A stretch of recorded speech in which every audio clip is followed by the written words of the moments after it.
세 번째 시간은 춤에 대해서 생각 좀 해보겠습니다.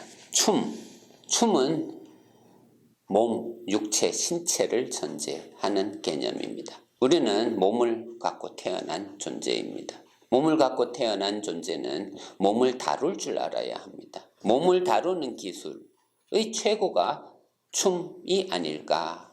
춤은 그러니까 비유가 됩니다. 춤추는 자, 춤꾼은 따로 있습니다. 오랜 훈련을 거친 자가 춤을 출 수 있습니다. 균형이 관건입니다. 균형을 잘 잡아야 합니다. 균형을 잡지 못하면 쓰러집니다. 넘어집니다. 춤의 여왕은 시바라고 합니다. 시바는 오른발로 아파스마라라는 괴물을 밟고 춤춥니다. 어렸을 때 로버트 태권브이에 보면은 아수라 백작이라고 좀 나쁜 악마가 등장하는데 나쁜 사람입니다. 악의로 충만한 사람입니다. 그 중에 한 사람이 아파스마라인데 아파스마라가 누구냐 하면은 무지입니다. 모름입니다. 모르는 것을 짓밟고 무대 삼아서 춤을 추는 자가 시바라는 춤의 여왕입니다. 댄싱 퀸. 우리는 무지를 두려워합니다.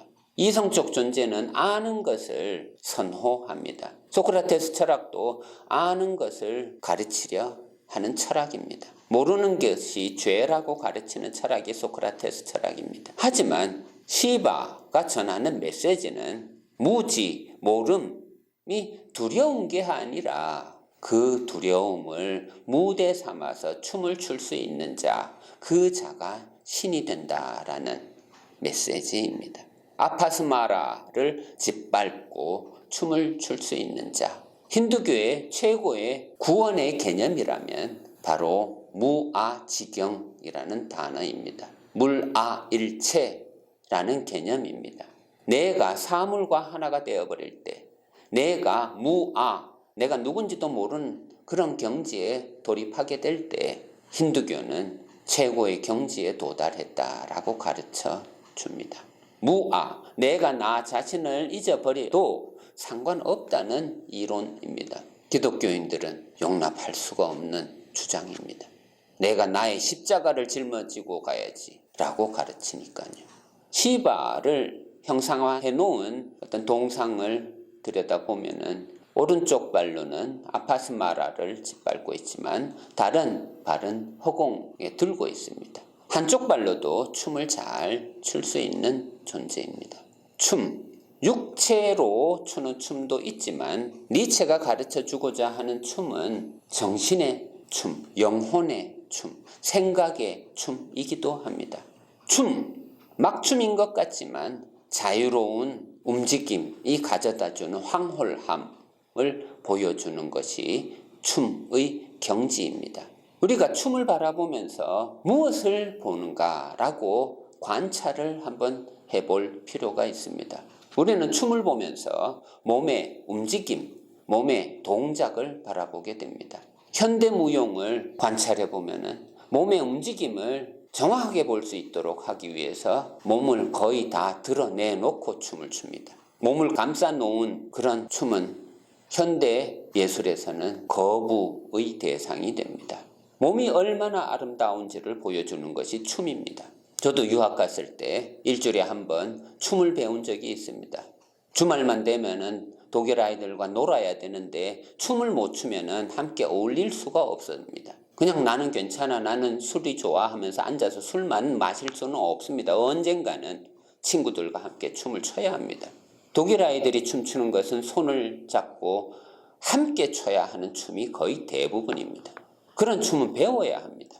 그런데 한국에서 어느 스승이 제가 있는 바이로이트로 오셔서 제가 춤을 배운다 했더니 공부 안 하고 논다고 잔소리한 적이 있습니다. 그때 저는 좀 상처를 받았습니다.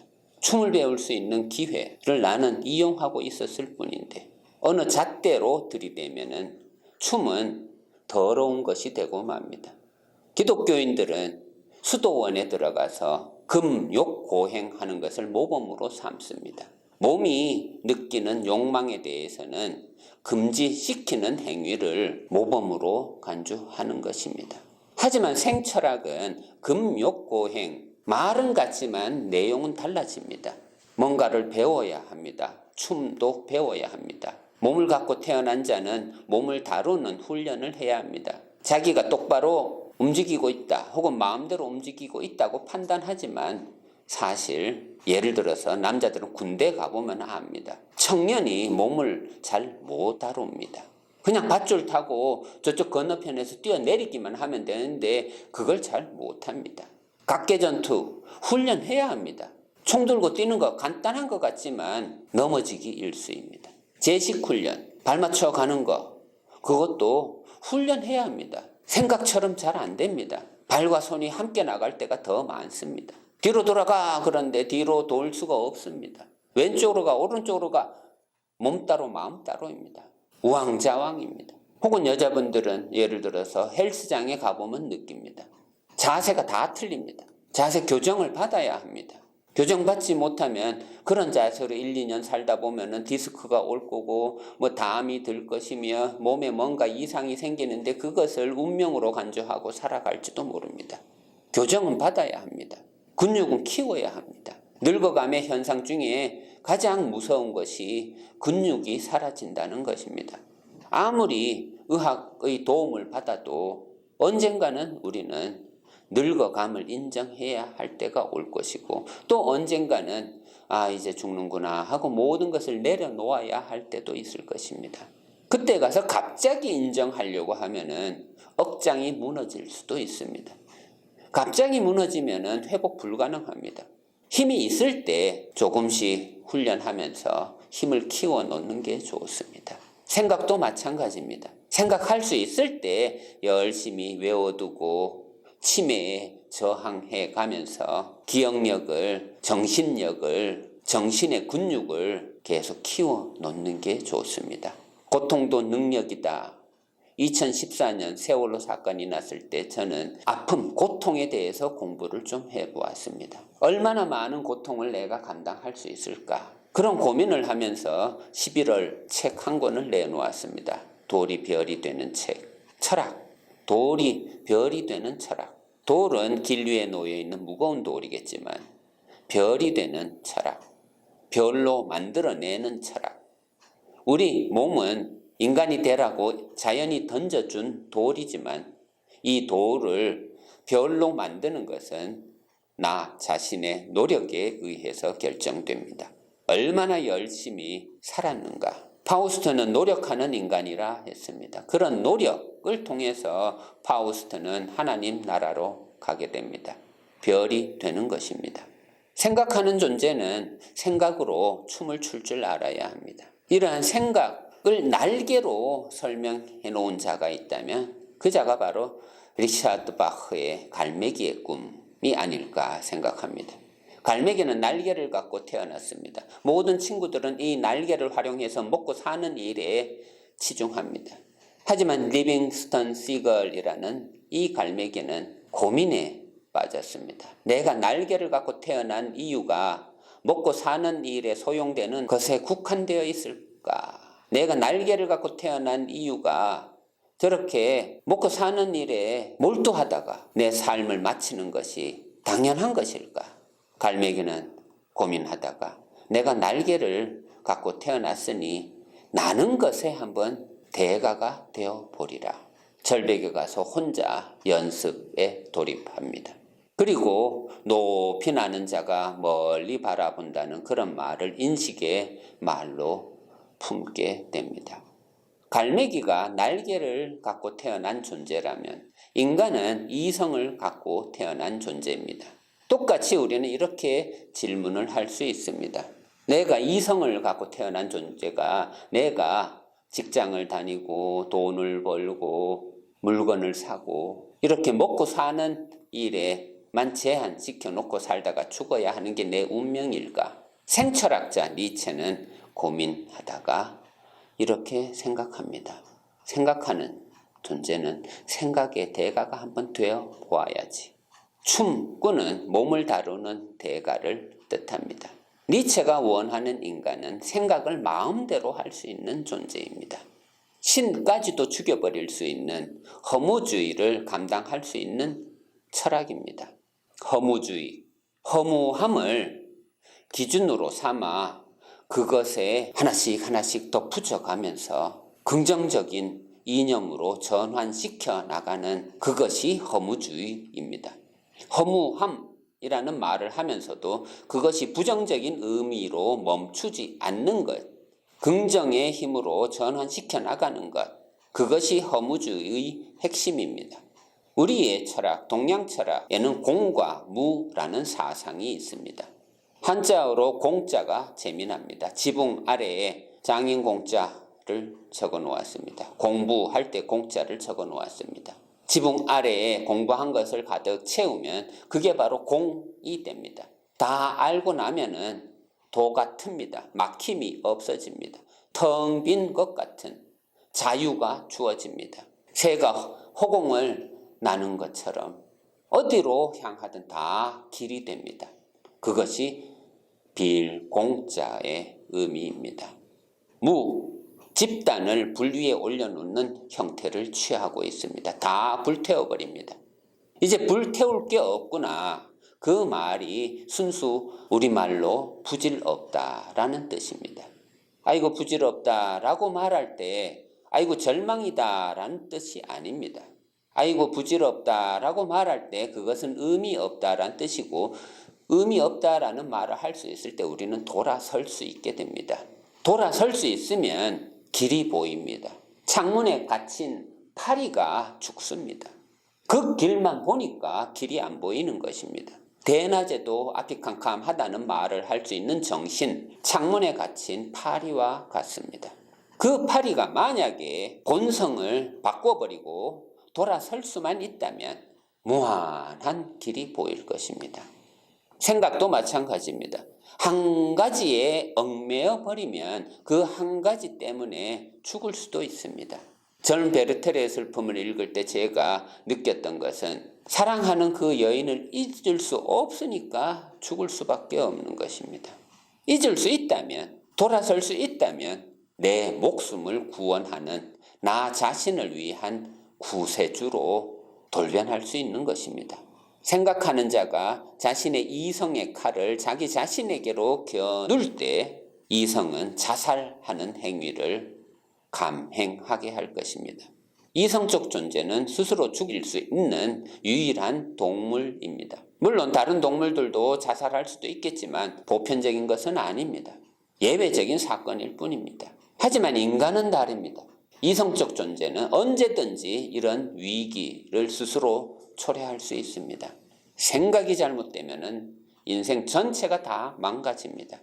첫 번째 강의, 자라투스트라가 태양처럼 몰락하겠다고 내려왔고 하산하면서 만난 최초의 인물이 노인이었고, 노인은 신을 찬양한다라고 말했는데 자라투스트라는 나는 사람을 사랑하노라 하고 헤어졌고, 그리고 이제 첫 도시에 도착합니다. 첫 도시, 예를 들어서 첫 강의, 가르침이 이루어지는 첫 번째 장소. 저도 강의를 할 때 그것이 몇 회에 걸쳐서 강의를 하게 되어야 한다면 첫 강의로 무엇을 선택할까? 무슨 주제를 얘기할까? 고민을 많이 합니다. 저자의 입장에서 생각해 보아도 니체는 자라투스트라는 이렇게 말했다의 첫 강의 장면을 뭘로 설명할까? 분명히 고민을 했을 것입니다. 이 첫 장면으로 니체는 줄타는 광대 이야기를 시작합니다. 이 첫 장면은 분명히 큰 의미가 있을 거라고 생각됩니다. 줄타기 하는 광대, 일단 줄부터 생각해 봅시다. 줄타기의 줄은 두 탑 사이를 연결해 놓는 것입니다. 탑과 탑, 이 탑도 탑이고 저 탑도 탑입니다. 이것도 고생해서 쌓아 올린 것이고 저것도 고생해서 쌓아 올린 것입니다. 둘 다 의미 있습니다. 과거도 의미가 있고 미래도 의미가 있습니다. 늙으면 추억을 먹고 산다고 했습니다. 과거를 잘 다스릴 때 그 사람은 건강한 정신을 획득하게 됩니다. 둘 다 좋지만 두 탑 사이를 건너는 그 줄, 가장 위험한 순간입니다. 하지만 삶은 살아야 합니다. 이 위험한 위기를 잘 견뎌내야 합니다. 그 줄 위에 설 때 시면이 보입니다. 떨어지면 죽습니다. 광대는 사람들에게 즐거움과 웃음을 선사해주는 존재이지만 광대 스스로는 목숨을 걸어야 하는 직업입니다. 사람은 목숨을 걸어야 합니다. 살기 위해서. 줄을 타고 건너야 하는 그 시장 바닥에서 자라투스트라는 강의를 합니다. 첫 번째 강의입니다. 그의 첫 번째 발설 언어, 강의실에서 내놓는 첫 번째 구절, 그것이 바로 나는 너희들에게 초인을 가르치노라 입니다. 초인, 유버 맨슈, 유버는 위에, 맨슈는 인간, 즉 넘어서는 인간, 극복하는 인간, 극복한 인간 등등으로 번역됩니다. 초인, 좋은 말입니다. 넘어서는 말이니까. 초월하는 존재니까. 담이 있으면 넘어서는 존재고 계단이 있으면 그것을 밟아 올라가는 존재입니다. 극복하고 있는 한 누구나 다 초인이 될 자격이 있습니다. 그리고 이제 비유가 이어집니다. 계속 자라투스트라는 이렇게 말했다. 전체를 관통하면서 초인에 대한 설명들, 문장들, 저 스스로도 다 모아봤는데 한 200개 정도 되는 것 같습니다. 초인은 누구누구다라고 설명하는 이 간단한 문장들. 첫 번째 비유가 초인은 대지의 뜻이다라고 설명합니다. 대지의 뜻. 대지의 뜻의 정반대는 하늘의 뜻입니다. 하늘의 뜻은 중세 1000년 동안 연연했던 뜻입니다. 고딕 양식은 하늘의 뜻을 지향하는 수직의 미를 자랑합니다. 늘 하늘의 뜻, 하나님의 뜻에 연연했습니다. 이제 생철학자 니체는 대지의 뜻에 집중해 주기를 원합니다. 물론 하늘의 뜻을 배제하려고 하는 게 아닙니다. 다만 1000년 동안 거기에 얽매였기 때문에 이제 정신은 관심받지 못했던 이 대지의 뜻을 구원해 보고자 하는 마음으로 대지의 뜻에 치중해 주기를 바라는 것입니다. 대지의 뜻, 신면, 바닥이 안 보이는 곳, 누구나 다 두려워하는 곳입니다. 고개사가 고개를 보이다가 추락해서 다칩니다. 그때 모든 사람들의 반응은 당황하고 무서워하고 멀리 떨어집니다. 사람들은 죽어가는 사람을 싫어합니다. 사람들은 무덤 곁을 가는 것을 두려워합니다. 공동묘지 들리는 것을 무서워합니다. 자기 마을에 공동묘지 생기는 걸 싫어합니다. 하지만 자라투스트라는 다쳐서 죽어가는 그 사람과 대화를 합니다. 광대, 웃음을 선사하는 자, 낙천적인 생각을 품은 자. 니체의 철학은 광대의 철학입니다.